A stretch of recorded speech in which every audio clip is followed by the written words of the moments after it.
Okay. This is a Jonsered 52E.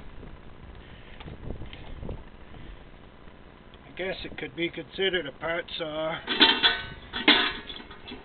This cord just needs to be wrapped in a little bit.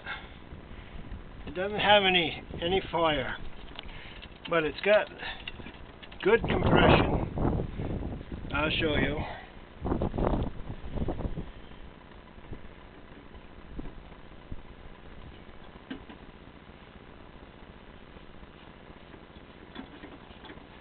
That starter, I think it just needs to be wound up a little.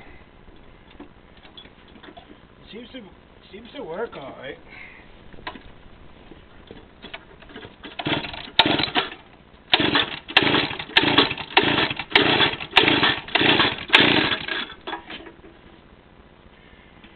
You see the compression's right up there, like 125 pounds.